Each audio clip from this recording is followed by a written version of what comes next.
Hello, Lynn Watts with Wyatt the Wonder Dog Books. And in this video, I'm going to talk about some different specific activities that you could use, whether in a classroom lesson or within your school, to develop inclusivity.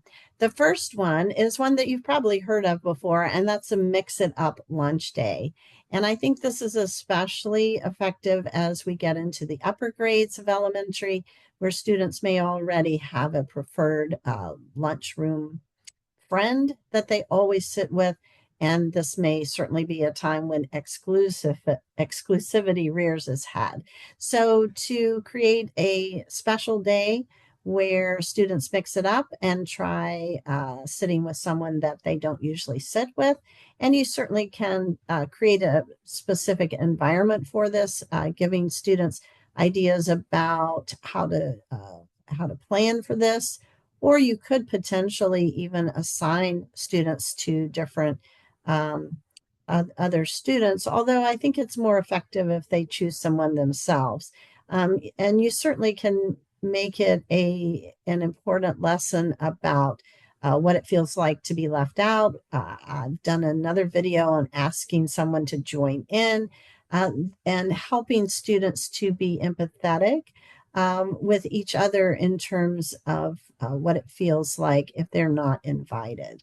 So mixing it up, lunch days has a lot of components to it. It's not something that you simply put on the calendar, but rather something that you're going to have to do a lot of skills training, I think, to help students really make the most of it and to make it effective. Another type of activity to develop a mindset of inclusivity is to have an empathy role play. And this might actually be something you would do before having the mix it up lunch day.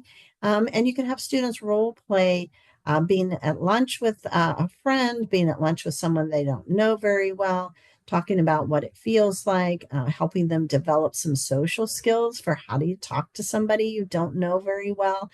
What questions could you ask? How could you make them feel a part of things? Another activity that you can use to develop a mindset of inclusivity is to have a compliment circle. And this simply means that you can, of course, circle up the class or not. You can leave students as they are seated already, but have someone be chosen or to volunteer to receive compliments and then encourage students to share compliments with that individual. Certainly, this builds appreciation for each other's unique qualities and abilities.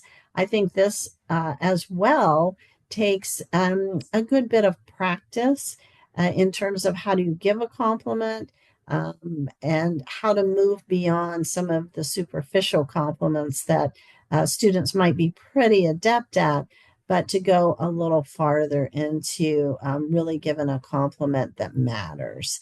So, a compliment circle is another great way to develop a mindset of inclusivity. Another activity that you can do is what makes me unique collage. And I've found that students love doing things like vision boards and taking magazines, finding pictures or drawing pictures, maybe adding words to it. This certainly can take a lot of time, so do plan ahead. But have the theme of what makes me unique. And so perhaps students would bring even photographs that they want to put on the collage. They might write something, draw something, but talk about their own unique abilities.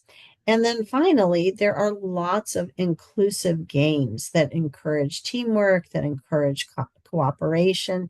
And you could practice or play some of these. Kids always love games.